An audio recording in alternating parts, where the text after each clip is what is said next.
La multimodalité chez Via Formation, c'est une histoire ancienne. C'est une histoire qui a commencé il y a maintenant une bonne dizaine d'années avec un premier travail collaboratif avec Hyperia sur des actions de qualification pour la formation d'employés familiales. Alors, c'était de l'auto-formation en partie, puisqu'il y avait des temps synchrones et des temps asynchrones, donc effectivement des temps de tutorat, qui à l'époque étaient menés avec Skype pour les temps de tutorat. Les étapes clés de la multimodalité, après cette étape de FOID, ça a été de réfléchir à comment optimiser l'individualisation des parcours. Et pour individualiser les parcours, il faut effectivement mettre en place de la multimodalité. Le cheminement s'est fait avec aujourd'hui un développement autour des outils du 2.0. L'intérêt de mettre en place, en l'occurrence, on a fait le choix de travailler plutôt avec les Google Apps, donc les applications de Google, c'est effectivement de pouvoir permettre de travailler à distance avec de la mutualisation, avec des échanges, avec du collaboratif.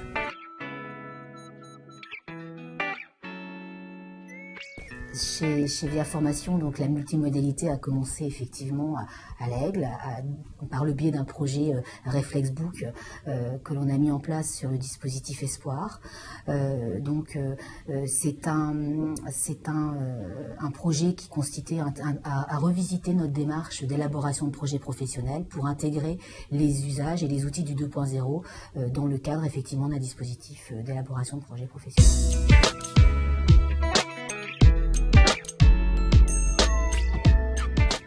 C'est effectivement important autour d'un projet multimodal de rappeler un peu les étapes nécessaires au sein de la direction pour finalement accompagner le projet dans la stratégie globale de l'organisme de formation. Le processus qualité qui a été vraiment revisité, c'est bien sûr la gestion des ressources humaines. C'est fondamental d'accompagner en fait les équipes, comme a pu le dire Claudine, dans le développement des compétences. Donc revisiter en fait notre plan de formation. On a effectivement mis en place un processus d'accompagnement, diagnostic aidé par AGFOS, qui nous a permis de diagnostiquer les compétences, faire une cartographie des compétences existantes et puis les compétences aussi du devenir. Donc on est vraiment passé par cette étape fondamentale.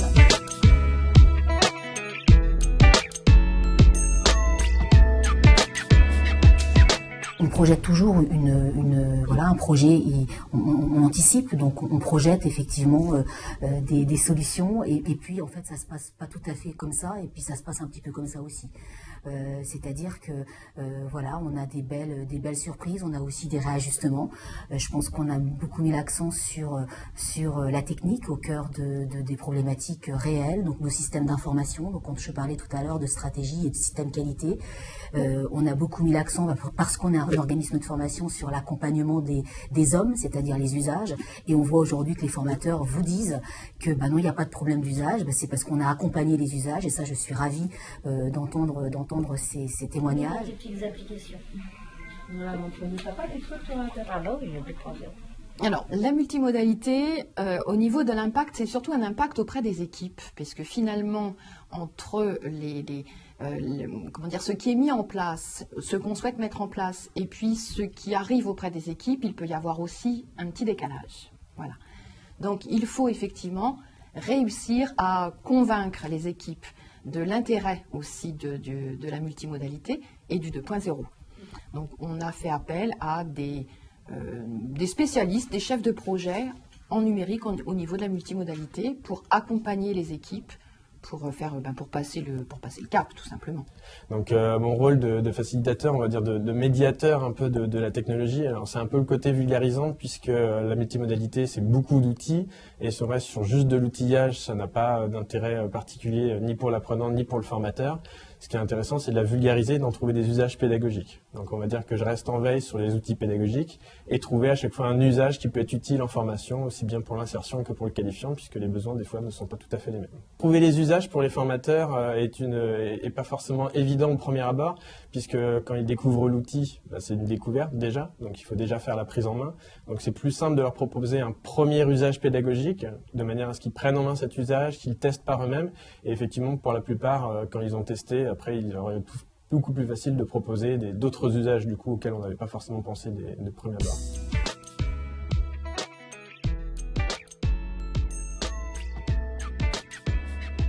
Les changements principaux qu'il y a dans le métier de formateur, déjà, je pense qu'il y a une augmentation de compétences, des nouvelles compétences que le formateur, on va dire, classique n'a pas forcément, c'est-à-dire toutes les compétences numériques, qui sont des compétences transversales, qui font partie du nouveau métier de formateur, puisqu'on n'avait pas forcément besoin au départ d'en avoir.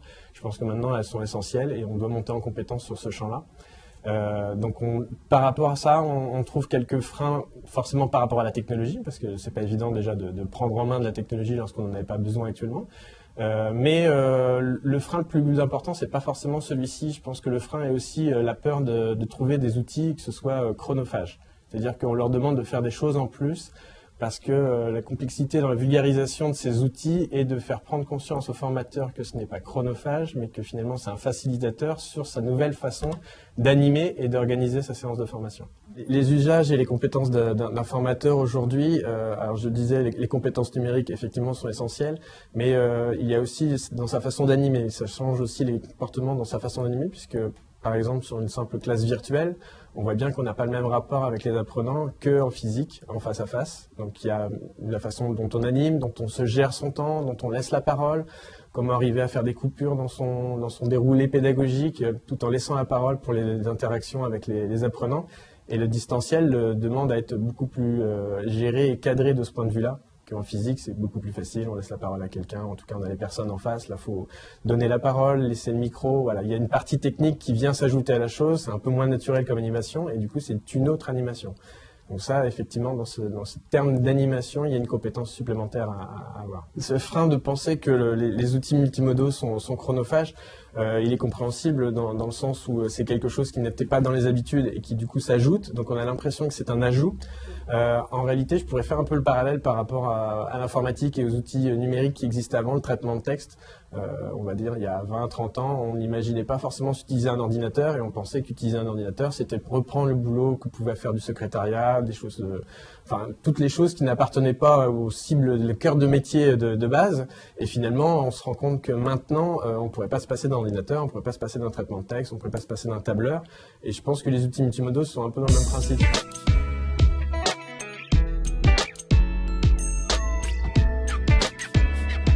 L'entraide des équipes, oui, elle existe. Et puis de plus, je suis aussi sur l'accompagnement. J'ai également, on va dire, 4 référents multimodaux sur nos 15 antennes pour pouvoir un petit peu avoir des références sur les territoires. Et puis, on a récemment aussi mis en place des sortes de webinars en interne, justement, qui a lieu une fois la semaine, de manière à pouvoir justement accompagner ce déploiement et ces utilisations de ces nouveaux outils. L'accompagnement des apprenants est un peu différent du coup de l'accompagnement des formateurs. On va dire qu'on les voit pour pouvoir mettre en place les outils du numérique et principalement, généralement, eux ont beaucoup moins de freins que les formateurs. Ils sont plus dans l'utilisation, à part les quelques personnes qui, bien entendu, subissent la fracture du numérique et qui, eux, ont plus de difficultés puisqu'ils n'ont pas se toucher en direct avec les applications numériques. Mais sinon, dans l'ensemble, ils sont plutôt très friands de ça puisqu'ils l'utilisent au quotidien du fait des smartphones, des tablettes qui sont de plus en plus répandus. Alors, ils sont plutôt contents de l'utilisation de la multimodalité à Via Formation, sachant que ce qu'il faut quand même les accompagner, c'est plutôt sur le côté professionnel et personnel, puisqu'ils ont une utilisation du numérique et des outils type Facebook, Twitter, etc., du point de vue personnel. Alors là, on veut bien l'utilisation côté professionnel et prendre un peu la maîtrise de leur identité professionnelle, justement avec Internet et les outils du numérique. La multimodalité, sur une journée type par exemple, je vais plutôt l'utiliser en 2 temps. Les apprenants ou les stagiaires vont travailler le matin sur une séquence pédagogique, sur un thème, plutôt en autonomie, avec une consigne, avec l'outil informatique que nous offre le 2.0 notamment. Ils vont devoir travailler à la fois sur cette séquence pédagogique et mettre en place et créer une présentation. Voilà, via le 2.0, qui sera retravaillé dans un second temps, plutôt l'après-midi, à travers une présentation globale, voilà, où les apprenants vont présenter aux autres leur travail.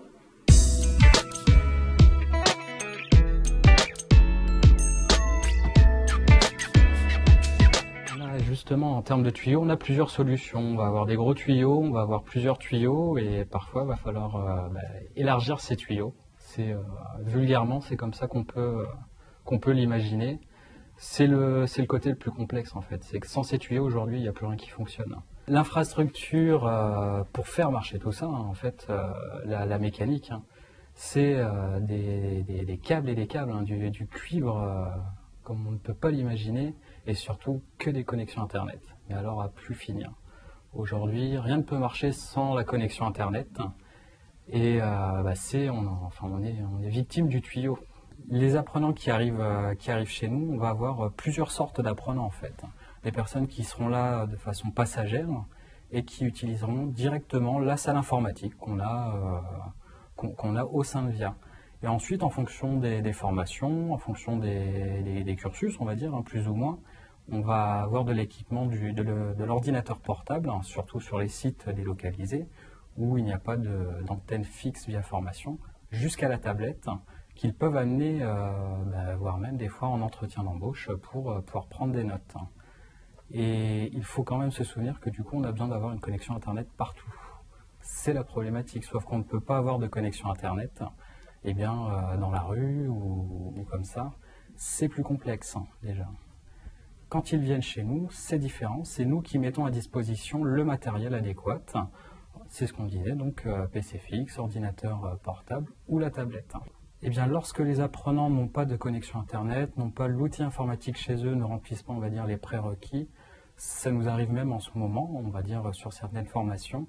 Soit on met à disposition un ordinateur portable avec un contrat de prêt parce que la personne a Internet mais pas l'équipement adéquat, soit ils reviennent directement dans le centre de formation le plus proche pour suivre la formation à distance et être au même niveau, dans la même situation que tous les autres apprenants.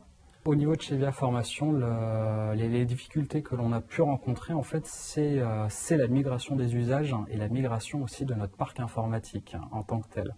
On est passé d'une salle informatique où tout était cloisonné et rien ne pouvait sortir, on va dire, de cette salle, avec des ressources partagées dans la même salle, à des ressources partagées sur Internet, disponibles chez soi, dans la voiture, sur le téléphone portable, même si on n'est pas censé téléphoner.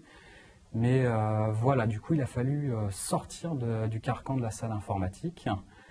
Et du coup, on en a beaucoup parlé, c'est la connexion Internet qui est devenue le cœur de toutes ces plateformes, qui est indispensable aujourd'hui.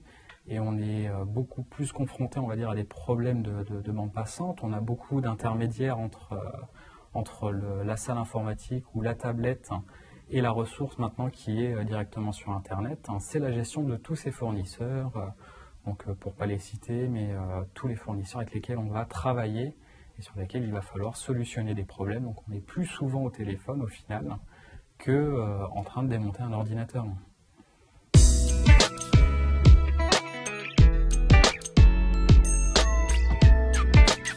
Le numérique est une obligation. Donc je travaille avec les outils numériques depuis toujours, donc effectivement c'est pas quelque chose qui me pose de problème, au contraire je trouve que c'est quelque chose de particulièrement intéressant et enthousiasmant. La seule chose c'est qu'il ne faut pas baisser les bras puisqu'on va vite se faire attraper et qu'il faut continuer et trouver encore de nouvelles idées, toujours en lien avec le numérique. La prochaine évolution au niveau des outils du Web 2.0, ce serait de développer le travail en collaboration, notamment pour les apprenants, qu'ils puissent tous travailler en même temps en étant sur des sites différents. Mon ressenti sur l'accompagnement et le déploiement des outils multimodaux à VIA Formation, alors c'est un ressenti, je pense que l'entreprise est vraiment très flexible, très innovante et du coup de ce point de vue-là, les collègues sont très réceptifs par rapport aux outils multimodaux malgré tous les freins qu'ils peuvent avoir. Ils sont suffisamment réceptifs et dans l'accompagnement de ce projet pour pouvoir monter en compétences pour ceux qui sont plus en recul. Et puis pour les autres, on va dire qu'il y a quand même cette curiosité naturelle du formateur qui aide à prendre en main ces outils. On voit aujourd'hui que les formateurs vous disent que non, il n'y a pas de problème d'usage, c'est parce qu'on a accompagné les usages et ça je suis ravie d'entendre ces témoignages. Toutefois effectivement ça ne s'arrête pas là. Ça s'arrête aussi, il faut prendre aussi en considération tous les impacts techniques et les investissements physiques vraiment dans un point qui paraît fondamental, c'est la mobilité et la gestion des achats. Donc ça percute bien au-delà le processus le processus pédagogique et le processus de la gestion des ressources humaines, mais vraiment les processus aussi logistiques, achats, informatiques, toutes les infrastructures de l'organisme. Donc autant vous dire que si c'est pas porté au plus haut de la direction, c'est des projets qui ne sont pas faciles à mettre en place. Voilà.